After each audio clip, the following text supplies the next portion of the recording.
দেশের ব্যাংকিং খাতের অবস্থা কাগজে কলমে যতটুকু খারাপ দেখাচ্ছে, বাস্তব অবস্থা তার থেকেও নাজুক। কেননা ব্যাংকিং সেক্টর নিয়ে প্রকাশিত সকল তথ্যই ভুল। বুধবার রাজধানীতে গবেষণা সংস্থা সিপিডি আয়োজিত অন্তর্বর্তী সরকারের চ্যালেঞ্জ ও করণীয় শীর্ষক আলোচনায় এমন মত উঠে আসে। এ খাতে স্থিতিশীলতা ফেরাতে কেন্দ্রীয় ব্যাংককে ঢেলে সাজানোর পরামর্শ দিয়েছেন আলোচকরা। একই সাথে সামগ্রিক আর্থিক খাতে সংস্কারের মাধ্যমে ভাবমূর্তি পুনঃপ্রতিষ্ঠার তাগিদ আসে আলোচনায়। রায়হান শোভনের রিপোর্ট। 250-টিরও বেশি ডিজাইন অপশন নিয়ে ওয়ালটন স্মার্ট ফ্রিজ, বোঝে আপনার প্রয়োজন।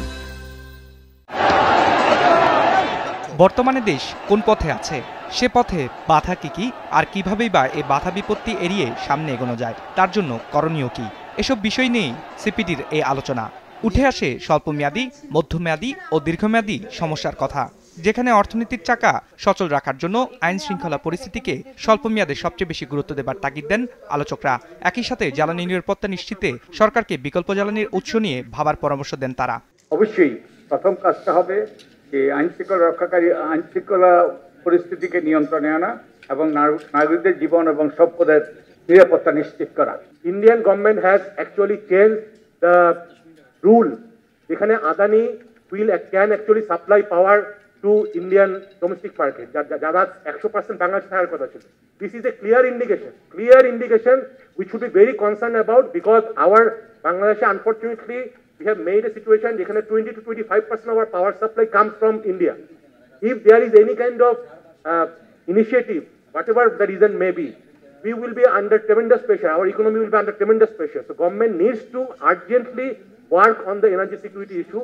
অনুষ্ঠানে উঠে আসে সাম্প্রতিক অস্থিতিশীল পরিস্থিতির কারণে আন্তর্জাতিক অঙ্গনে দেশের ব্যবসায়িক ভাবমূর্তি ক্ষুণ্ণ হবার বিষয়টি, যেটিকে বিশেষ গুরুত্ব দিয়ে পুনরুদ্ধারের তাগিদ দেওয়া হয় অনুষ্ঠানে।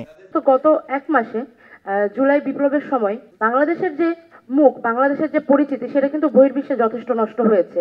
বা আমাদের ইকোনমিক সিস্টেমটা তৃতীয় বিশ্বের অন্যান্য যে কোনো দেশের তুলনায় উন্নত হোক, এই জিনিসটা চাই, তাহলে অবশ্যই রেপুটেশন রিফরমেশনের ব্যাপারে আমাদের ভাবতে হবে। সিপিডির এই আলোচনায় দ্বিতীয় সর্বোচ্চ গুরুত্ব দেবার আহ্বান জানানো হয় ব্যাংকিং খাতে। আলোচকরা জানান, ঋণ খেলাপির তথ্য থেকে শুরু করে অন্যান্য যেসব ব্যাংকিং সূচকের তথ্য এতদিন প্রকাশ করা হয়েছে তার সবটাই ভুল। ব্যাংকিং খাতের প্রকৃত অবস্থা প্রকাশিত সূচকের চেয়েও খারাপ বলে দাবি তাদের।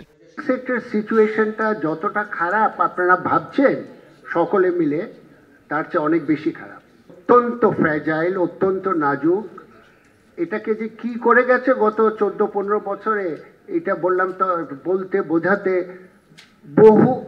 অনেক সময় লাগবে। আপনারা তো খবরের কাগজে কয়েকটা দেখেন, কয়েকটা বড় বড় নাম দেখেন, আসলে যে কত নাম আছে এটা কি বলবো আপনাকে, বলার কিছু নেই। তো হোপফুলি আমি মনে করি the first thing to be done is to revamp the central bank.